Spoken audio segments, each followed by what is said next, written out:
Honorable T.T. Van Ryn.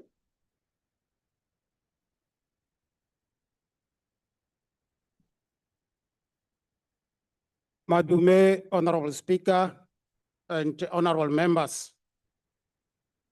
We dedicate this submission to the martyrs who perished defending the President of the Bolivarian Republic of Venezuela. And we must also indicate that among them, we also count 32 Cubans who perished during the barbaric attack launched on the Republic of Venezuela by the mad Donald Trump regime. Honorable Speaker, as the MK party, we start this submission from a simple truth. No state can build schools, provide water, create jobs, or house its people of its tax system, or if its tax system is designed to protect the rich and punish the poor. Tax administration is not a technical exercise, we reiterate. It is a political choice. It tells us who matters and who does not. Today, South Africa is collapsing under the weight of inequality.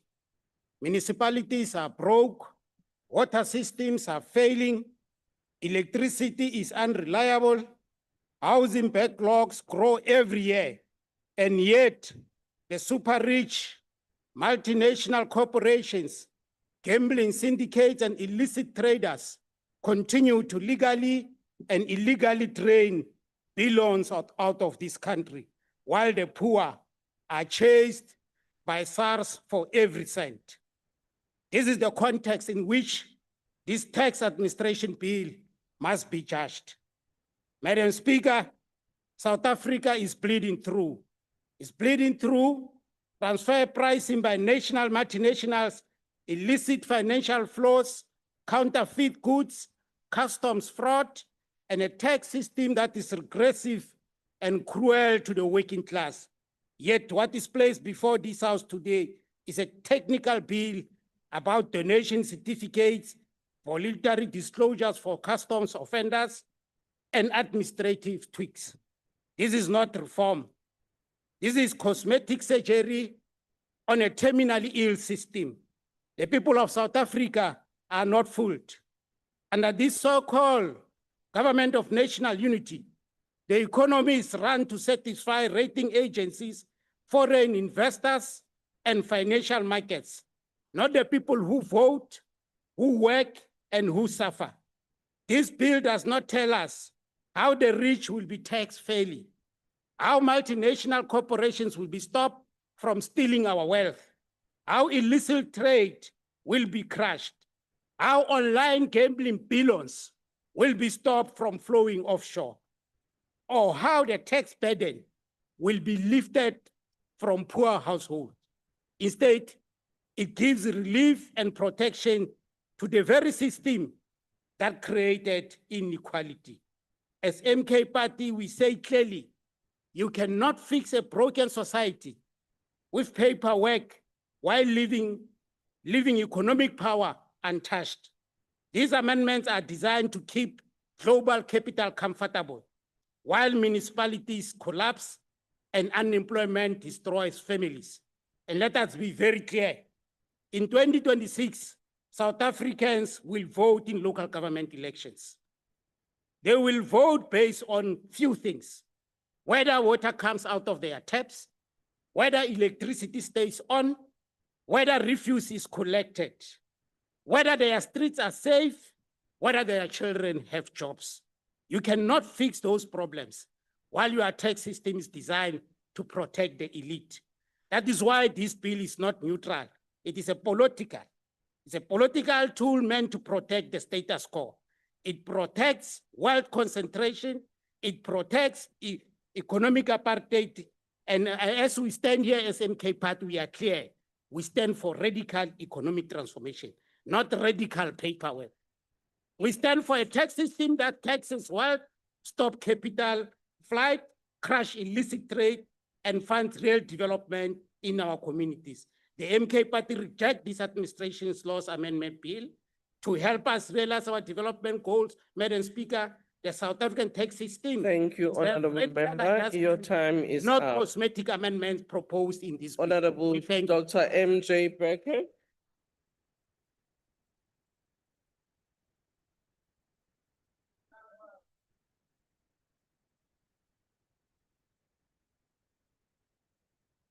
Madam Speaker, it's good to see you in the House, and I hope you enjoyed your leave period. I spent my leave trying to think how I could make this topic more interesting, and I failed. So what I present today is effectively a 250-year-old economics lecture applied to our most by-the-book organ of state, Treasury. You see, 2.5 centuries ago, the father of modern economics laid out 4 pillars for good tax policy. And while Adam Smith might have believed in the invisible hand, I present to you a very visible hand. Fairness, certainty, convenience, and efficiency. And when I consider the tax bills before us today, I wonder about these 4 pillars and how closely our government adheres to them. In many ways, South Africa is blessed with a well-functioning treasury and revenue service. Our tax collection, at least in the formal sector, is world-leading. Our experts are well-qualified and capable people. And yet, these institutions are not perfect. The process for making our tax laws leaves a lot of room for improvement. And our overall tax policy is at times a bit questionable. For instance, Madam Speaker, we speak a lot about job creation and attracting investment in this House. And sometimes they are words that ring as hollow as the bellies of our people. Words that are also at times contradicted by our tax laws and their implementation. How do we expect e-commerce businesses to thrive when SARS tells us that it can't start charging VAT on low-value imports because its own IT systems are not yet ready? It's almost like speaking about renewal without actual renewal. And how can we speak about attracting foreign spending when the first version of this bill included provisions that would have potentially led to double taxation of wealthy foreign residents that have decided to spend their retirement savings here in South Africa? That's not pro-growth or pro-jobs. It's like being part of a political party and then running against that political party for another party at the next elections. Of course, that only works if you're the SACP. And even then, what these measures represent, Madam Speaker, is inefficiency and vagueness rather than certainty. You might say it's a loophole in policy direction. And we hope the National Treasury, Honourable Minister, will go after this loophole with the very same veracity as it goes after other tax loopholes. Likewise, it's concerning, Madam Speaker, to hear that when the National Treasury holds workshops, the participants are sometimes held to a kind of secrecy. Public workshops are not meant to be kept from the public. Fairness, certainty, convenience, and efficiency, these are not long dead words. They are principles that any government that cares for its citizens and respects its taxpayers pursues ever closer, year upon year. So, Madam Speaker, I've tried to be optimistic in my analysis today. You could say that I see the glass or the Rustenburg Stadium as half full. And we appreciate and we respect the essential work that SARS and National Treasury does. But we must ask that these institutions keep improving. Thank you, Madam Speaker. Thank you very much, Honourable Member. I'm sure as a lecturer, the class will be interested to ask the lecturer to further articulate the analysis on some measures where there were gaps in between. Honorable Mawutwe. Thank you very much, Speaker. Greetings to the President and Commander-in-Chief, officials, members of the Central Command Team, leaders of the EFF in provinces and sub-regional command teams, and more importantly, all fighters and ground forces. As the EFF, we remain the only organization that truly loves Black people and continues to fight for the economic freedom in this lifetime. We are not confused about whose interests we represent, and we are not apologetic about advancing the cause of the working class, the poor, and the marginalized in this country. And this is why we want to call on all fighters and ground forces to descend to East London on the 23rd of January 2026 to show solidarity to our President and Commander-in-Chief as he's been persecuted for his political beliefs and conviction and in defense of our movement. Speaker, the bills before the National Assembly are extremely important pieces of legislation.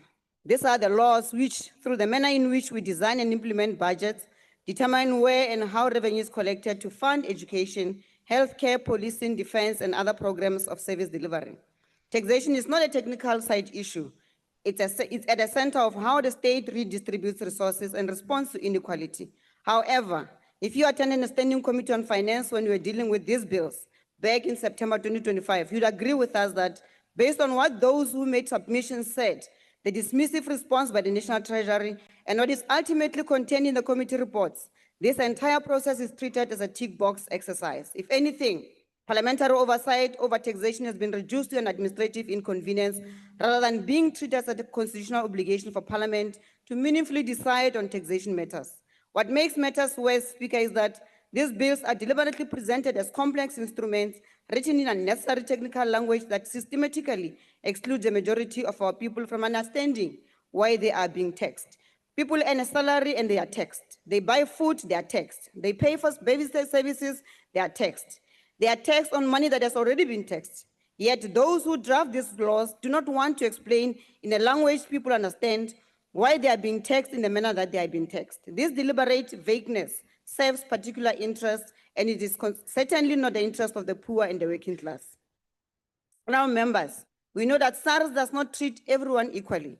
That is a fact. As much as SARS and the National Treasury would not want to admit this, the truth of the matter is that we are dealing with either poor legislative design, inconsistent enforcement, or selective application of the law.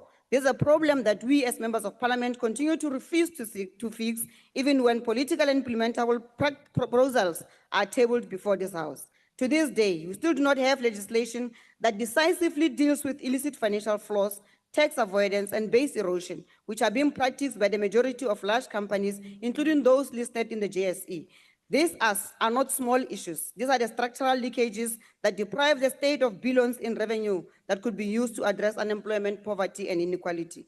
Instead, we're all made to focus on tobacco smugglers and so-called influencers as if they are the primary source of revenue leakage. We're not saying that these activities should not be dealt with, but we must ask why the former Royal Bafokeng CEO, Neil Carroll, is sitting with a 630 million tax dispute. How did we arrive at this situation, and what does it say about the effectiveness of our tax administration system? He's not the only one. The former CEO of Pepkor, Lon Erasmus, is reportedly sitting with a tax dispute of more than 300 million rands.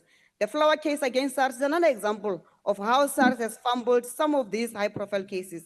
Either our laws are weak, or SARS is incompetent, or there is a selective tolerance for minimal taxation among certain elites.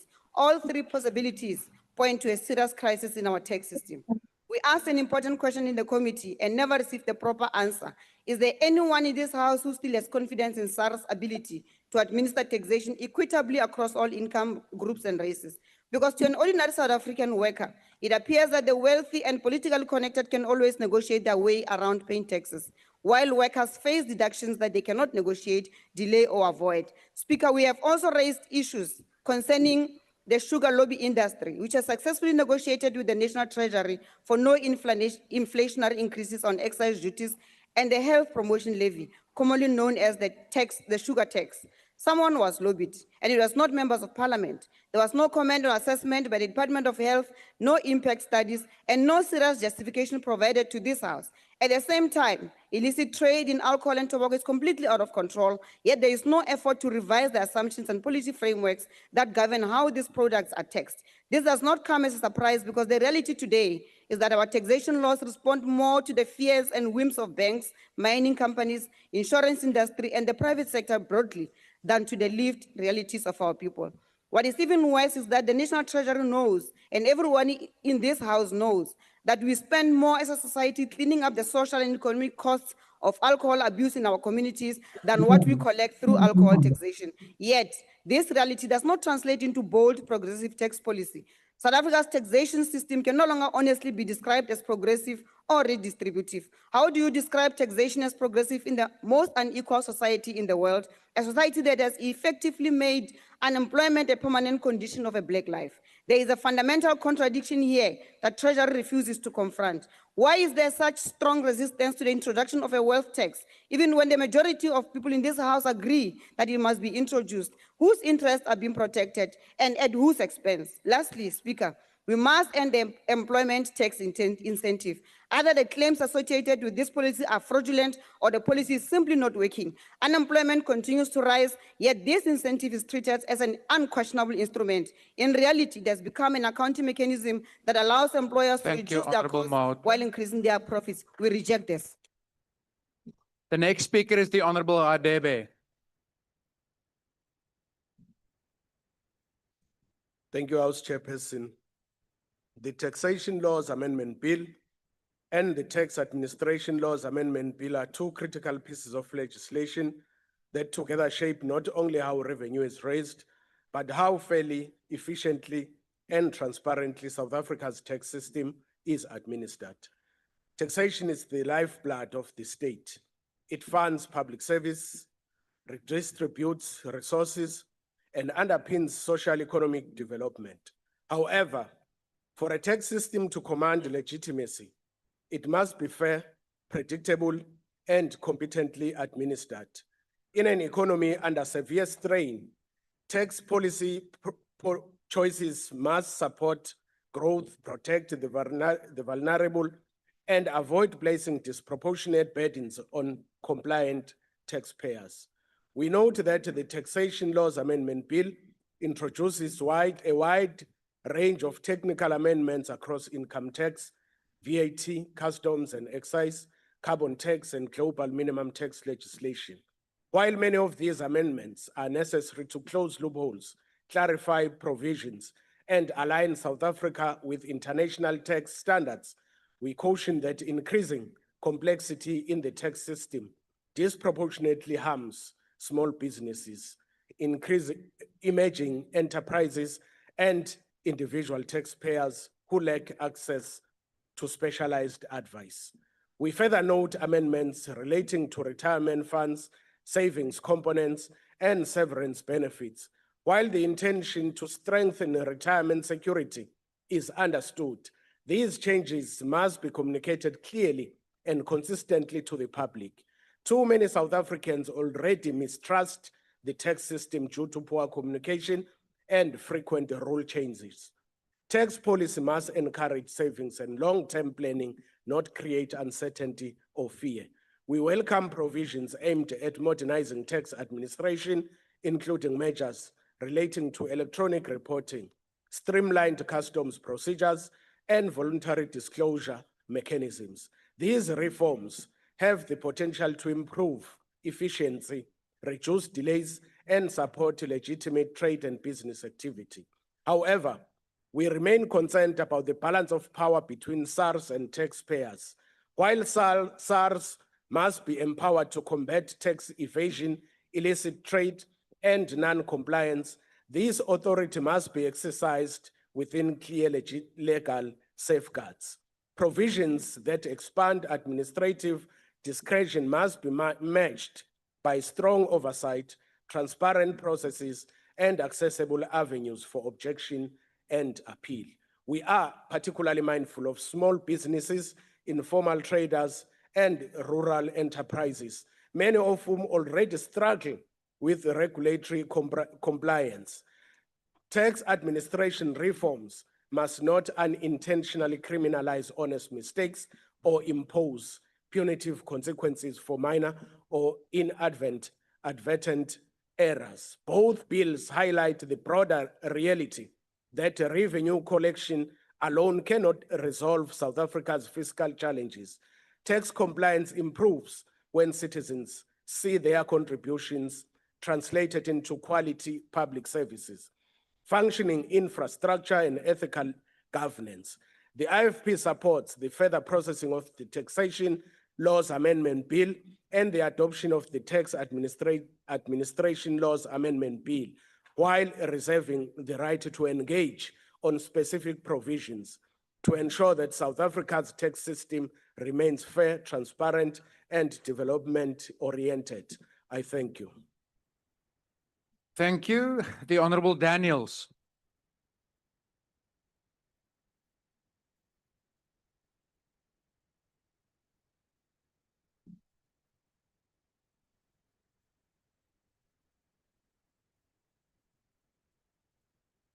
Honorable House Chair, honorable members, fellow South Africans, on behalf of the Patriotic Alliance, we would like to wish each and every one a prosperous and a meaningful 2026.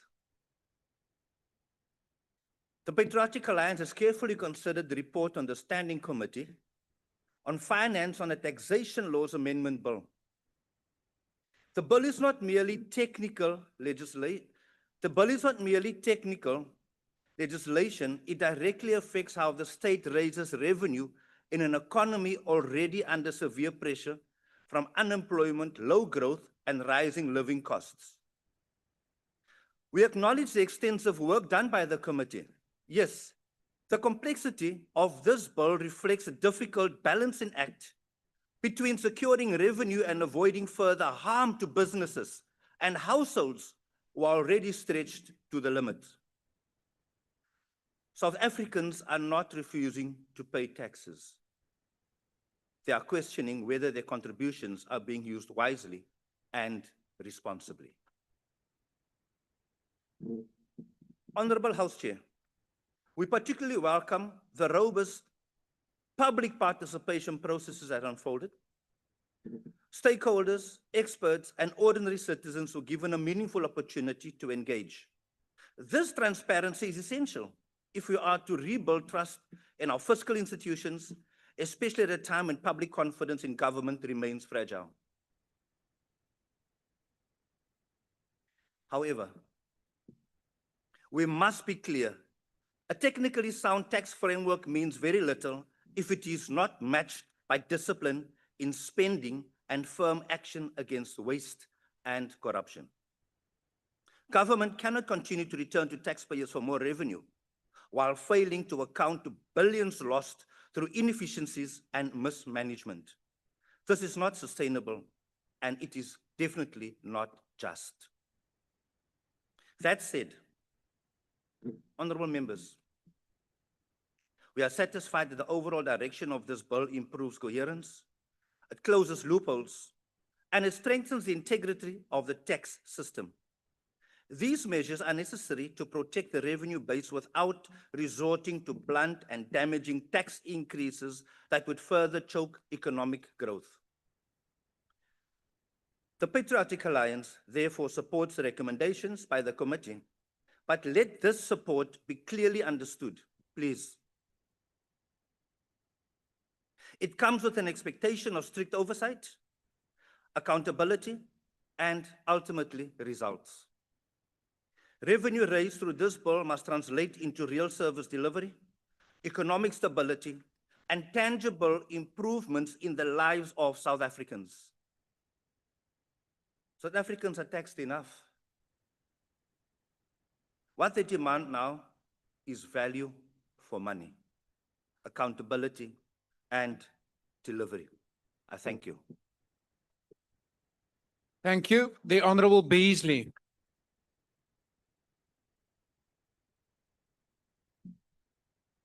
Honorable House Chair, As these titles indicate, the two bills before the House amend both taxation laws and tax administration laws. They give effect to the proposals announced during the 25 budget process and seek to improve the efficiency and integrity of South Africa's tax collection system. Taxation and the manner in which it is administered affects every South African.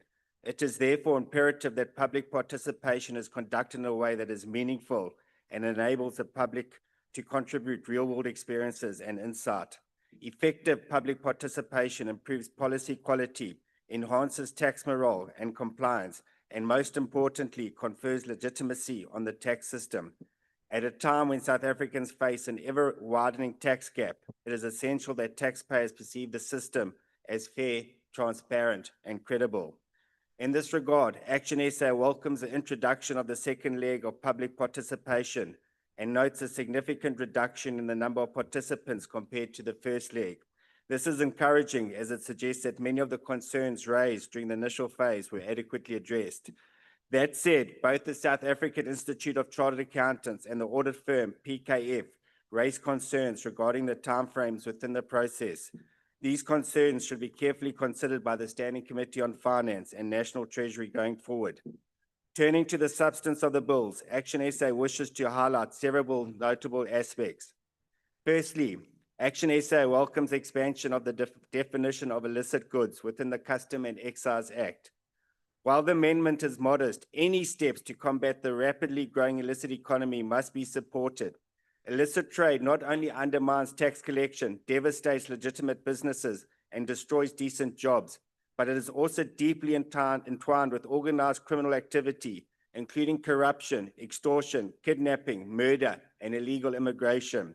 Much more remains to be done, and Action SA looks forward to the Standing Committee on Finance playing a leading role in exposing and confronting this growing threat.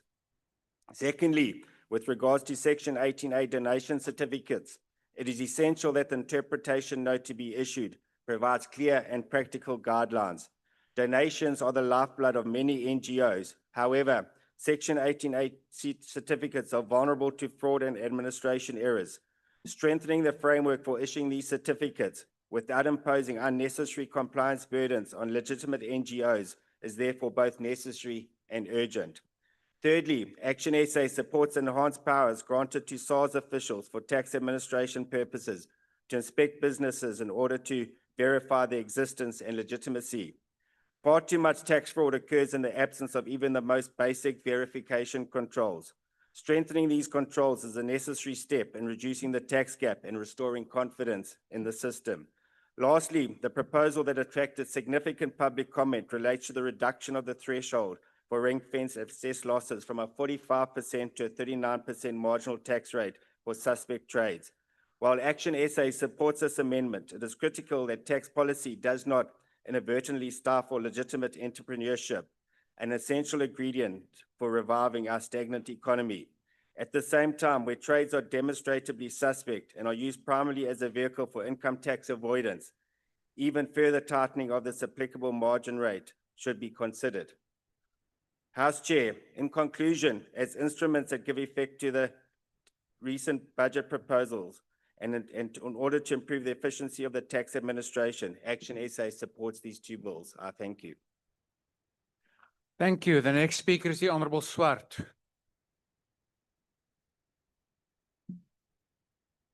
Thank you, House Chair. House Chair, the ACDP believes in following the scriptural injunction, render unto Caesar what is due unto Caesar, and unto God what is due unto God. Now, these tax bills are of a highly technical nature and largely seek to enhance compliance. What we do see, and we recommend, and we commend SARS for the higher than expected revenue collection, an additional 19.7 billion over and above what was projected, driven by improved compliance and enforcement measures, which includes a focus on the illicit economy. An additional 7.5 billion was allocated to SARS to boost its capabilities, and this is expected to yield significant returns. Yet, sadly, over the medium term, revenue projections are expected to be weaker due to lower nominal GDP growth. and downward revisions to corporate income and personal income tax rates. Now, that is clearly concerning, and higher economic growth is required. Certain amendments contained in these bills refer to technical refinements in the two-pot retirement systems. Now, many employees drawing from the two-pot system were shocked at the amount of tax they were required to pay. Employees need to be better educated that this will be a direct result of the early drawing from their retirement funds and will reduce the amount available for retirement. On VAT and other indirect tax issues contained in the bill, the ACDP notes concerns about the impact of proposed changes on independent schools, and we welcome the fact of the deferral arrangement for such schools. As far as the tax administration bill is concerned, the most extensive submissions related to refinements to what is known as the understatement penalty framework. Certain stakeholders were concerned about the bona fide inadvertent error concept, believing that the penalties should only apply where conduct offends the public interest. Now, National Treasury and SARS responded that understatement penalties has always been behavioral based and that no penalty can be imposed unless the taxpayer's conduct falls within the behaviors listed within the table. This the ACDP appreciates. We also appreciate the fact that penalties are subject to objection and appeal, and that reliance on professional advice, as many taxpayers do, continues to be recognized as a factor indicating reasonable behavior on behalf of the taxpayer. Chairperson, the ACDP appreciates this expectation, the explanation and the technical amendments, and as kingdom builders, we will support these bills. Thank you, Honourable Minister, and everything. Thank you. Honourable Kwankwa. We support Chair, no declaration. Thank you. The Honourable Ghana.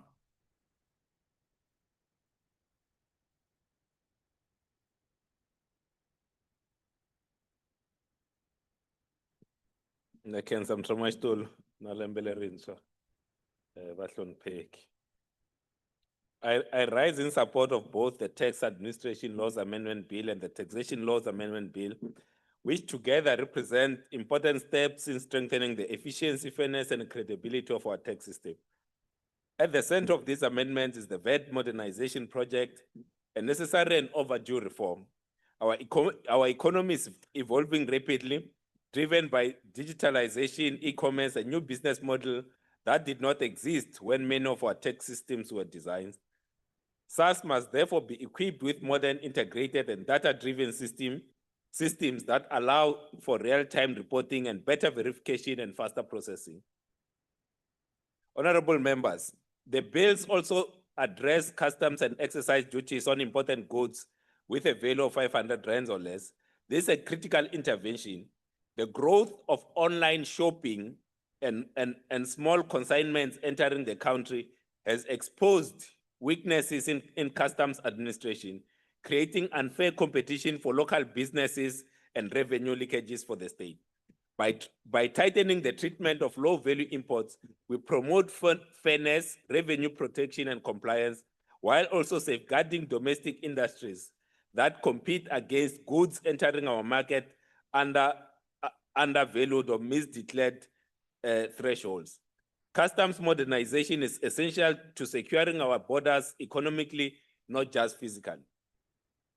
More broadly, these bills underscore the urgent need to modernize our tax systems so that it keeps pace with technological change, global trade patterns, and evolving taxpayer behavior. A modern tax administration improves compliance, reduces administrative costs, and ensures that government has the resources required to fund essential public services. Finally, honorable members, I want to highlight the importance of the proposed national online gambling tax. Gambling, particularly online gambling, is expanding rapidly, often outpacing regulation. While taxation is necessary, it must also be purposeful.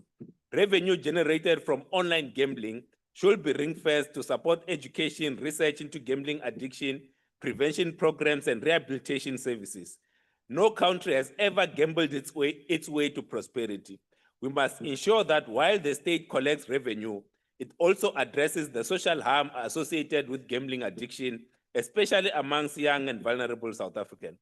In conclusion, this bill strengthens administration, modernize taxation, enhance compliance, and protect both revenue and society. And it is for these reasons that I support both the bills. Thank you. Dr. Moimane.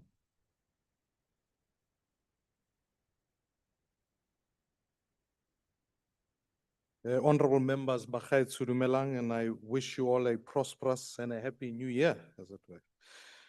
Chairperson, I think it's important as this House considers these two pieces of legislation that speaks to tax laws, that we keep in mind the fundamental purpose of tax. Ultimately, and tax authority is about the collection of that tax, giving legal certainty to taxpayers, but ultimately it is also to increase the number of taxpayers. No country has ever taxed itself into prosperity. And the job that we've got to do is to ask the fundamental question, which is, how do we move 10 million South Africans, who many of them sit between the lower quintiles in our income levels, to the middle class, so that we can increase the amount of people who pay tax, stabilize our society by having a growing middle class, and ensure that we reduce levels of inequality. To be able to do that, tax law then ultimately becomes important. The second component of this issue is that tax law must always be globally competitive. The job we've got to do is to make sure that when an investor looks as to which country they are going to look at, South Africa must be considered. And at this point in time, honorable members, we could politicize the question about where we set corporate tax, but the reality of it is international benchmarking is starting to peg corporate tax at closer to 15%, whereas ours is nearly double that. So our consideration must be, how do we make South Africa investable and a place where we can attract global investment? Thirdly, it's about the effective use of that tax. Let's be fair, honorable members. South Africans are taxed and are taxed heavily at a personal level. It's not only just income tax and VAT, it's property taxes, it's fuel levies, it's multiple types of taxes. And worse, we find many government institutions who are not using the tax more effectively. There's an additional burden when citizens pay for tax to keep up hospitals, and then you arrive at a hospital like Frere Hospital and you discover that actually money is being wasted. So Honorable Swart, I agree with you. We need to give to Caesar what is due to Caesar, but we need to make sure that Caesar remains sober, honest, and ultimately using of taxpayer money effectively. Honorable member, I want to highlight the fact that Minister, can we pause, Honorable? Can you stop my time? No, don't get distracted by the Minister, Honorable Moimane. Continue. I conclude by asking the inherent question, honorable members, that we need to increase our taxation on online gambling. I think we can ultimately ensure that the 6% that is extended to horse racing can be extended to other types of online betting and taxation. Therefore, in conclusion, honorable members, I want to say that I will reject any form of VAT increases coming next year. We need to grow the economy to ensure that we increase taxpayers and make sure that our economy is not stagnant, but one that can deliver more revenues for us to achieve our objectives of increasing more taxpayers. Thank you very much. Thank you. The Honorable Zungula. Thank you, Chair. South Africans already face a heavy tax burden. We cannot allow amendments that act as a hidden tax increases or erode exemptions for ordinary families. The ATM calls for indexing tax brackets and rebates to inflation, protecting the real incomes of our citizens. We also insist that any changes to retirement savings or long-term investments do not discourage saving or erode retirement security. Our people need jobs. SMMEs are the engine of employment. Therefore, any tax reform must support SMMEs, especially those in rural areas, townships, and historically disadvantaged communities. We also encourage tax incentives for strategic sectors such as manufacturing, technology, labor-intensive industries, which create meaningful employment and drive growth. Modernizing tax administration must protect taxpayers' rights, uphold privacy, and strengthen mechanisms for appeal. It must also fight corruption and tax evasion, but with education and support, not punitive measures that crush honest taxpayers. However, Chair, we must also highlight a serious shortcoming of these bills. They fail to adequately address the issue of illicit financial flows and illicit trade, which cost our economy billions of rands every year. Loopholes in the tax system and weaknesses in enforcement mean that large sums of money leave the country illegally or evade proper taxation, while honest citizens and small businesses bear the burden. Any meaningful tax reform must tackle these issues head on. Finally, we call for an ongoing consultation with the public. Tax policy should never be rushed without full stakeholder engagement. A tax system that is crafted with the people for the people is the one that is legitimate and just. The ATM supports a progressive tax reform that is fair, transparent, and growth orientated. We will back amendments that protect households and encourage savings, promote inclusive economic growth and job creation, modernize tax administration in a fair and balanced manner, enhance compliance while upholding the rights of taxpayers, address illicit financial flows and illicit trade to safeguard revenue and protect honest businesses. Thank you. Thank you. The next speaker is the Honorable Makubela.